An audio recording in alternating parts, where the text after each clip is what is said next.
Well, hello everyone. Welcome to the Costume Code channel. Happy Halloween. It's October 31st. And today we are, I have my guest, Ro is here with me. We're going to be doing a review of 5 outfits or costume props from the Propstore auction that's coming up, the live auction in the UK. And also we have a lovely guest with us today, Tim Laws. He is the director of consignments in the UK. And as well, we have our cameraman George, who is going to be. He's a 2-camera shoot today. That's really exciting. This is like we're hitting the big time here, Ro. Yeah, absolutely. Love it. Love it. So anyway, before we start, we're going to go around. Just going to say hello to Ro, and I haven't been here with him for a while. I have my crow here to celebrate Halloween and my little witchy hat. Very As nice. we were just saying before we came on, that Agatha All Along is really the big hot show right now. So Ro, how you been doing?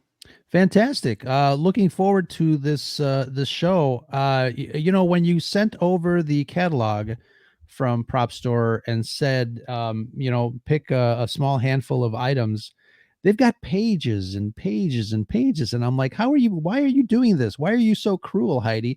To be able to pick 3 or 4 items was horrendous. I mean, you could have gone forever just looking at all the wonderful costumes and props from movies and things like that. So we're very lucky, obviously, to team up with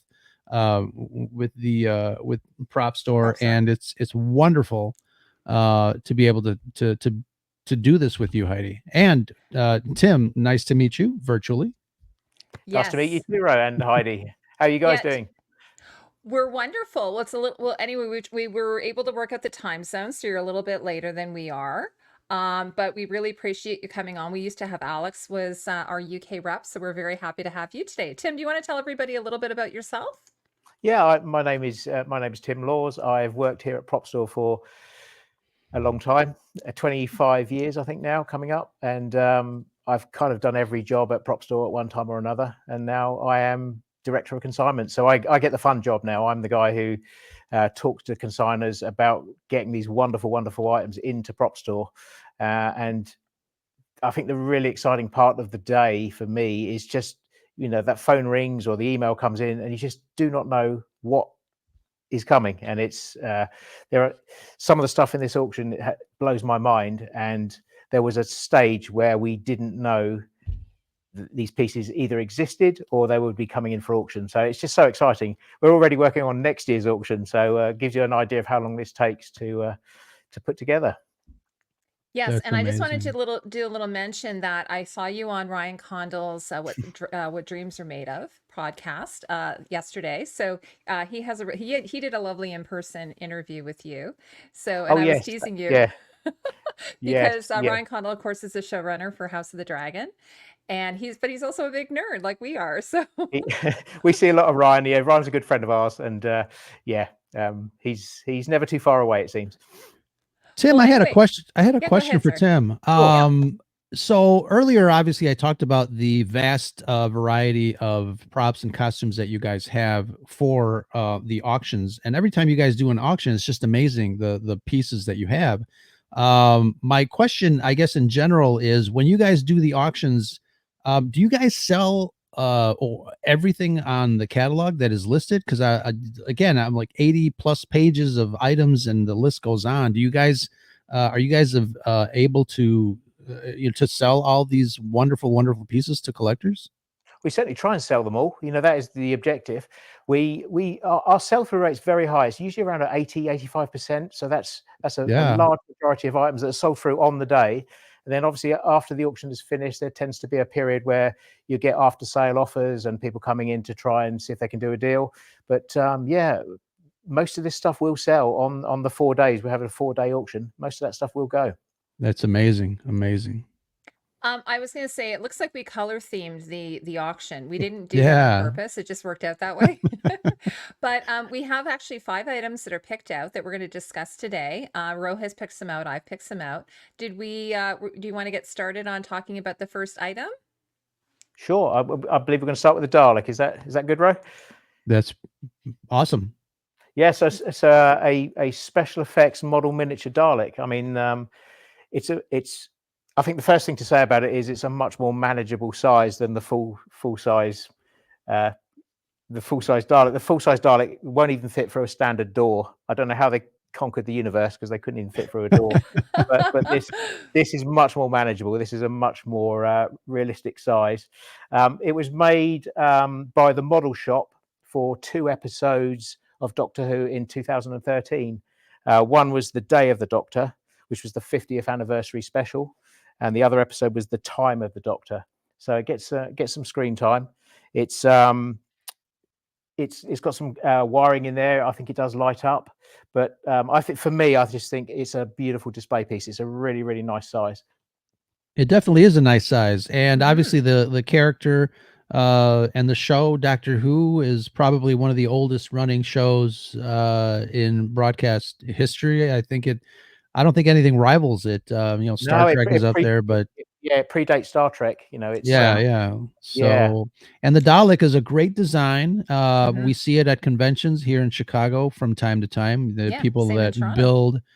build these things, actual, life size. We've got folks that build TARDISes too. So it's a nice piece. It's an amazing piece, and I think it would look really great on my desk. I think it would too. I assume you've got a credit card. You can register to bid, and away Yeah. you go. You There's can nothing to see stop you, Ray. that Ro's not into collecting. No, what is that? No, Star there's Don't nothing. call Star it what? on you there, buddy. No suggestion whatsoever that you're a collector. But I do have a Actually, friend who yes. asked me specifically about the Dalek, that particular one, and asked me about bidding. So I forwarded all the information on the website, and I think he's registering to be able to bid on that. So that's great. Sure, and if he has any particular questions, just ask him to drop me a line. No problem. Excellent. Love it. So, so the next one is actually it's interesting, Tim, because I know that you discovered some of these Cleopatra outfits just watching Ryan's interview with you, and because I thought that Debbie Reynolds had most of the collection from Cleopatra, but you sort of have discovered some of these new costumes. Sorry, Ro, this is your costume. I shouldn't be moving in on your territory. No, Do you want go to for it. discuss Go the for next it. one? Yeah, Go I for mean, it. the story of the acquisition of this costume and a number of others in our auctions, pretty exciting, really. These have come from a costume house in Rome. The company name is Wow. Costume d'Arte, and they with the Cleopatra costumes, they knew what they had. These were kind of prized assets in the company collection. They're very proud of their work, very proud of what they did. So these were kind of ring fenced at the costume house. But while we were there, we started to discover a number of other items, including costumes from the spaghetti westerns and also from some of the Monty Python films and numerous others. So, yeah, the whole acquisition of those was really, really exciting. And most of these costumes have never been seen before. And some of them, and they've all certainly never been offered for sale before. That's amazing. When we get together with you guys, one of the biggest questions that I always have is what these costumes are made of. And obviously, because they are Hollywood, they're film, the Mhm. actors don't want to get bogged down with actual like metal and that sort of thing. What is this particular one made of? Because Well, props to the makers, because they look like metal on screen, obviously. But Absolutely. yeah, Yeah. well, this is what you're doing here with Ro is a bygone age, really, because this is leather and metal. This oh is wow, Yeah, so it is lightweight. I mean, you're talking about aluminiums and aluminums and yeah, other sort of soft. Some of the details are kind of ornaments that have been made into it to decorate the costume. But the costume itself is leather that's been painted silver, and the feathers are original. It's quite a heavy costume to wear, I would imagine. And today it's all going to be lightweight plastics and realistically painted to look like metal and leather. But this is the real deal. It's beautifully made, and I think apart from that, what really has surprised me of this is the condition of it. It looks like it was made a month ago. It Absolutely. yes. That was my beautiful. first thought. Yeah, I was yeah. It gonna doesn't say even how look like old anyone's this. even worn it. Yeah. How old is it? Right. Over 70 years old? Yes, it's 1963. So yeah, Amazing. that's getting on Oh, for I got 70 the years. number exactly. 60 years. That Yeah, never 60 years. happens to Yeah, me. I'm That not a math is person. That's amazing. I love the look of it, and like you said, I mean, it Mhm. looks like it has just been made. But again, you know, the craftsmanship of the folks back then, utilizing real material is, and I would suggest it would add to the realism of the suspension of disbelief when you're in that costume, you know, Yeah, working on a movie I like would this. imagine. I imagine it helps the performance definitely, and you know, yeah, the whole look of the film, it just adds to it. And obviously, back then in the 60s, 50s, and 60s, you would have had people that were highly skilled at this, and those people, I'm sure there are great leather workers around today, but they're not Sure. generally employed in the movie industry, I'm sure. And Tim, of course, I wanted to mention that that was worn by Richard Burton, right? That's a hero Richard Burton, costume, I believe. seven-time Oscar nominee. Yes, as Yeah, I Mark mean, the Antony. was Marc Antony. Yeah, obviously the movie's very famous for the number of costume changes that Elizabeth Taylor went through. I think it was 64, 65. It was a record that's only recently been beaten by Madonna, I think, in Evita. Oh wow. Perhaps again since, I'm not sure. But yeah, a very high budget film, big film. Taylor and Burton were obviously a sensation at the time. Mhm. And yeah, this, I think, the gravitas of this costume is kind of equal. It's what you expect to see from a movie like that. I'm surprised they got by the censors with the length of that the dress. Well, I couldn't comment. Maybe they put little shorts on him. Could be, Anyway, could an be. absolutely gorgeous, stunning costume. Are you? Can you mention what the starting bid on that is? Do you Yeah, have I'm gonna have to offhand? refer to my notes because I've had to change it to dollars. So Well, yeah, it's up to you. Whatever you want to do. Yeah. that's fine. The dollar conversion is about 32,000 to Yeah. 64,000 approximately. And what do you do? You have an expectation of what you might see on that? No, it's really difficult because so few of Mm. these costumes have ever come to market before, Mhm. Yeah. and this, you know, we have a number. There's a number of Cleopatra costumes in the sale. This I think is aesthetically the most pleasing. It's a beautiful thing, but it's so difficult to tell the level of interest and what these might go for. I mean, Mhm. these are one of a kind pieces. They're incredible. Well, Absolutely. And on very your lucky. website, you always have like really great pictures and the Sure. details and everything. If people want to go to your website and check out what Yeah, close-up we feel pictures of like it. these. You know, it's very important to get the pictures right and the photos and the description because these are documents now of history. You know, Mhm. we're recording these pieces as they come through our hands, and you know, we might need to refer back to them, and it's part of the provenance chain now too.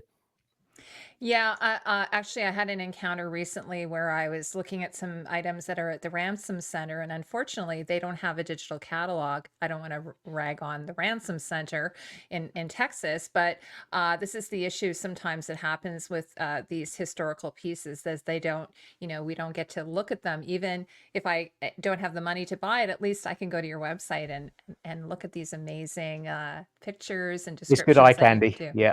Absolutely. Absolutely. Well, kudos to whoever ends up with it. Definitely a Absolutely. jewel in their collection. Yeah, it's a work of art, isn't it? I mean, that can go in a display case in any house, and it looks Yeah. pretty incredible. It's Yeah, stunning. And is Richard Burton's name on the inside? it is. There's it is labeled inside for Richard Burton. It's So Wow. yeah, cool. That So then, alone. yeah, I know, Yeah. I agree. absolutely, right, Ro? So of course, the next costume is the one I chose, which is Princess Buttercup from The Princess Bride. Woo woo! Very nice. And a little bird told me that this is Tim's favorite movie. You're not wrong. Yeah, you're pushing an open door here. Yeah, I love the Princess Bride, and I think this is the costume you think of Robin Wright wearing mostly. Mhm. This is the kind of signature dress, isn't it? I'll step out the Yeah, way. that was one of my favorite, actually. And I did notice that you did have another one of these that went up for auction, that sold at auction. The That's right. difference on this one is the hem is rough. So I'm assuming this is supposed to be like a distressed version of this costume. Yeah, Is so that correct? I would imagine it's going to be worn later on in the film, maybe just before the fire swamp. So Hmm. yeah, we have seen a couple of these. These have come from the original costume house that provided the costumes for the movie back in 1987. It's lovely that it survived. I think it's instantly recognizable. I'm sure you do, Heidi. Oh, I knew it right away. And of course, my favorite part of it are those sleeves. Those Yes, I think they're like cartridge pleated. They're just absolutely stunning. And of course, Robin Wright, who was Buttercup, she was absolutely just gorgeous, stunning in this. All of the costumes in the movie, actually, but this one in particular, because I think it's the only time she wore red, if I recall. Oh, yeah, you're probably right there. Yeah, I mean, it's. I just think those sequences are so memorable, and I agree with you. She was stunning in perfectly cast. I know they spent a long time looking for Buttercup. It was the hardest role for them to cast, probably other than Andre the Giant. And they couldn't have done better, could they? Absolutely, because I think before that she'd only been like a soap actress, or like she's Yeah, been it on Santa was it General Barbara. Hospital? It's Yeah, not a show we get out. Maybe General Hospital or something. I heard. Yeah, it was a daytime soap. but what a piece to have to own. Like, honestly, that would be an absolutely amazing piece. It I looks mean, like she must have been quite not very tall, just based on the length. Yeah. hard to say. I won't ask you how tall you are there, Tim. 6'4". Oh, there you go. Yeah. No, just beautiful. Do you have any more information about this piece? Like how much the starting Yeah, bid the is? bidding start around about $6,500 Mhm. around about. So it's not crazy. I mean, you could certainly go into most town centres or shopping malls and find dresses that are more expensive than this, I think. For sure. And then so keeping with the red theme, Yeah. we have Tony Soprano, who has some nice bold red stripes in his costume. And one of the reasons why I picked out Tony Soprano is there's a lot of interest in the Sopranos again, and maybe because of the penguin. And so I recently did a live stream talking about the Sopranos and how iconic it is and how iconic Tony's clothing is. So do you want to tell us a little bit about this outfit that you have here? Yeah, first of all, I agree with you completely. This kind of would you call it like a bowling shirt style? I mean, Yeah, I'm I not. think so. Yeah, He it's wears a kind lot of of these.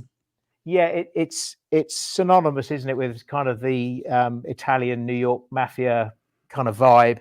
Certainly a signature piece for Tony Soprano. I think you always imagine in a shirt similar to this. I mean, he got through. I don't know the last time you watched The Sopranos, but he seemed to wear a different shirt in every scene. It was, but they were often like this. They're often this kind of bowling shirt style. Right. This one was worn in the final season 6 of The Sopranos, and the episode was called Stage 5. The trousers also turn up the pants also turn up in the final episode, Made in America. We say trousers here too.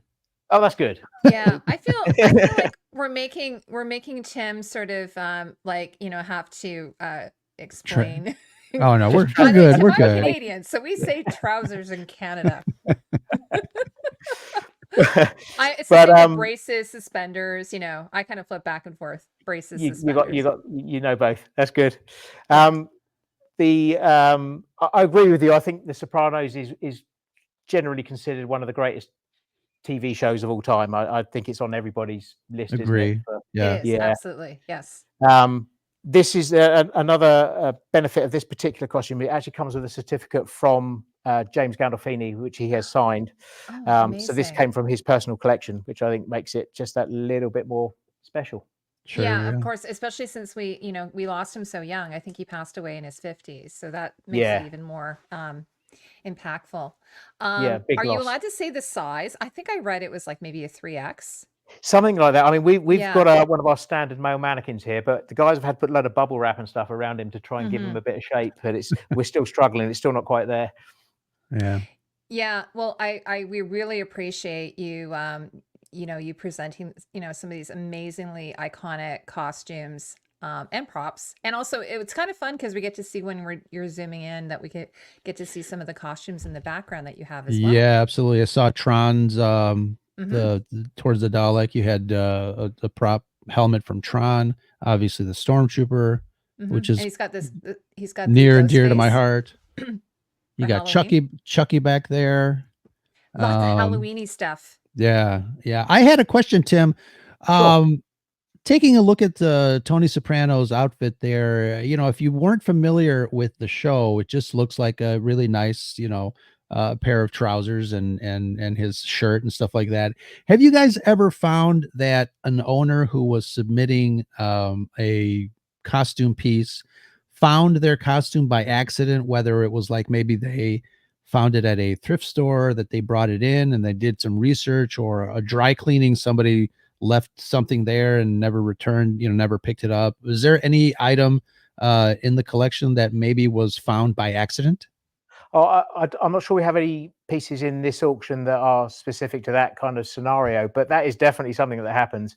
A lot of studios will clear costumes into they'll take all the labels off it, all the names off it, and it'll just go through to an ordinary kind of thrift store or discount shop to, because some of these, quite often, their designer labels are expensive costumes, expensive clothes. So that does happen. And, there are, I can't think of anything off the top of my head, but I know that is a scenario that has definitely occurred. Wow. That's cool. Well, I know Yeah, because that I was happened with sorry.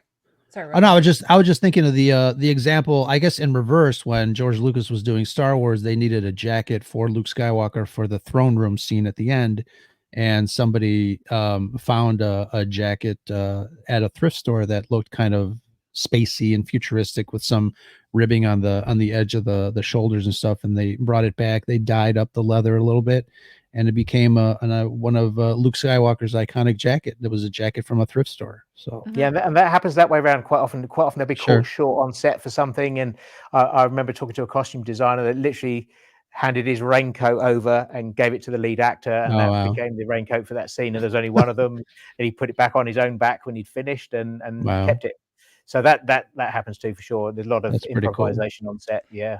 Yeah, no, the story I was going to mention is the one about Al Guinness, whose robe ended up back at Angels in Berman's, the rental house, and it got rented out multiple times. And then finally someone.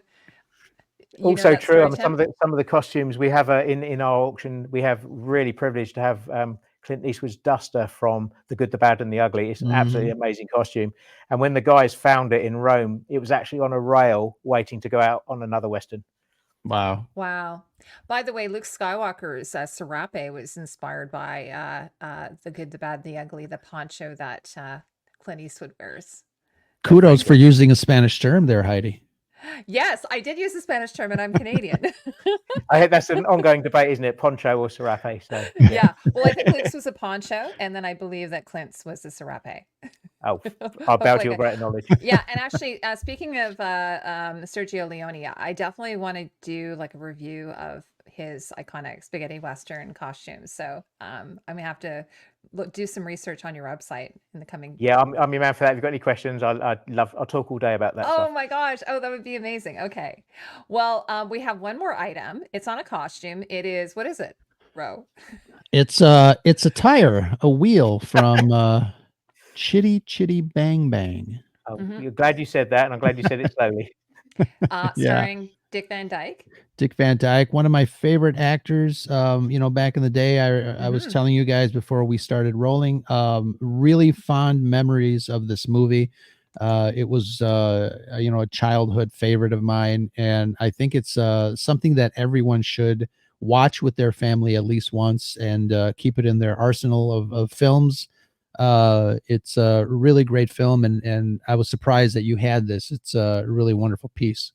Yeah, pieces from this movie are pretty few and far between, to say the least. Obviously, it's a film from a long time ago, but I agree with what you're saying. It's still relevant today, much like The Princess Bride. Actually, it is a film that you can still watch with your family today, and it's still relevant. It's still funny. It's still entertaining, and items from Chitty Bang Bang are very scarce, especially pieces from the car itself. Now, is that a spare tire? Is that what? It what's is. the little history of that? It's a spare tire, and it's kind of strange. It's molded. It's fiberglass. This whole thing is that's, you might be able to hear it. It's hollow. It's actually quite fragile because it's so old. But it's literally a Goodyear wheel that has been molded and then cast in fiberglass and then put on the side of the car. Wow. Yeah, because I'm kind of trying to remember what the era is of the show It's like a period piece, if I recall. Like it's 40s or 30s. Yeah, or I'm not going to show my ignorance. Like, I think it might have been from the 60s, but I think it's supposed to be a period era, isn't it? It is, yeah, that's correct. Yeah. Yes. And of course it has that iconic song, Chitty Bang Bang song. Which you guys are going to sing for us right now? Well, I won't do that today. We should. But it's I do have the vinyl record of the soundtrack, and listening to Julie Andrews sing, most of the songs on there is just, again, it just brings you back to that era, watching that movie with family. It's great. And I love her in Sound of Music. Obviously, she was a favorite actress of mine as a kid. I think Nonetheless, she's in Mary Poppins. I think it was a different actress. Oh yeah. Right. I think it's a blonde actress, if I recall. Yeah, that's what I But meant. still, she passed away quite recently, I think, and I've oh, just did forgotten she? her name Okay. too. Yeah. But anyway, such amazing props. The other one I noticed in behind you have the Green Goblin. Yeah. Did you see that? Did you see that? You don't have good to eye. look, You've got a very good eye. I'll try and get out of the way Yes, so I maybe saw George him. can. Am I going Yeah, the wrong way? I saw him. There he is. He's hiding in the corner. Yeah. Next to Darth. Yeah. Yeah. There's a Darth Vader there and Hellboy. He's It's a pretty next to awesome Darth thing. Vader. I didn't even notice Darth Vader. Are those part of your permanent collection? No, these are all these. Everything you're seeing in these display cases is part of the auction on the 14th of November. Wow, such great everything stuff. is there. Yeah, do I need another Darth Vader? Possibly. You can never have too many Darth Vaders. No, there's always another one, Ro. You always need another one. This is like a big one as well. You need a really big one. You need one to wear, Ro. That you can. Yeah, I can wear this. You know, my son's first Halloween, I wore that and walked around the neighborhood, and it was very difficult when the sun went down at dusk because it gets a little foggy and I can't really see. So my wife kind of left me in the middle of the street, and I'm like looking around. I couldn't get back home. But it's one of those things that, you know, it's a cumbersome costume with the boots and the inner cloak and all that stuff. And for a while I just had it in storage, and when I set up my room here, I said, you know, it's probably best to take it out and maybe make a bust of it. I made a wire torso and then, you know, put some of the costume pieces together with him, and he's on display here, looking over my shoulder, making sure that he keeps me real. Doesn't look like you have too much room there, Ro. It looks like you're pretty full. Yeah, he needs a bigger studio. Absolutely. Hey, but before we wrap up, I wanted to ask if Chitty, if she wants to come out. She's dressed up in a really cool costume today. She's your marketing assistant with Propstore. There she is. Yes. Aww. Maybe we can get a here. I'll zoom in here. Yeah, we had a kind of a fancy dress day today at Propstore. It was Halloween, of course, and she did have a counterpart. There were two of them terrorizing the whole place today. Very nice. Yeah, I have seen that those costumes. I believe they are in the Stanley Kubrick archive. If I'm not, I think you're right. Yes. Yeah, and so they do occasionally go on tour. So very great job you did there. I love your Mary Janes. Now all you need is a bucket of blood. Yeah. Just to finish. We're looking for that. I'm sure it's coming. We're sure it's coming. Be very sticky. So if you did that, Chitty, thank you so much. We really appreciate you coming out.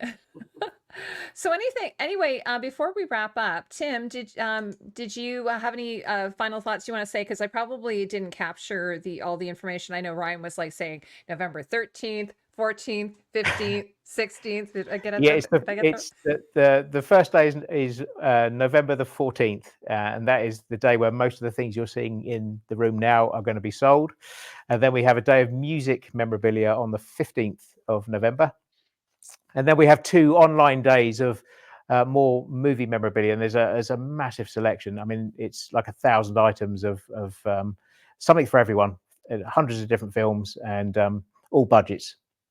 So even though it's Halloween, this is sort of like Christmas for collectors. This is their time where they're like. I would certainly think so. I'm sure a lot of collectors look forward to the catalogue. You know, you can bid online, you can bid on the phone, you can come along in person if you like as well. But everything is there for you to see at propstore.com. Okay, and we'll put a link below. Perfect. Thank you. So everybody can check it out. And anyway, so any final thoughts, Ro, before we wrap things up here? No, it's a wonderful collaboration. I feel, you know, quite fortunate to be able to talk to somebody at Propstore from time to time to see all these wonderful pieces and get a little insight into the world of make-believe. We do this on a regular basis, but to be able to kind of almost touch and feel some of the stuff that we like to talk about, whether it's costumes, props, and things like that. It's wonderful. I love it. Thank you so much, Tim. Who are you dressed up as today, Tim? I'm just me.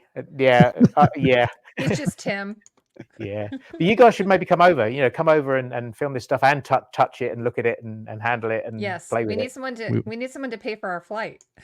So we'll have to start fundraising.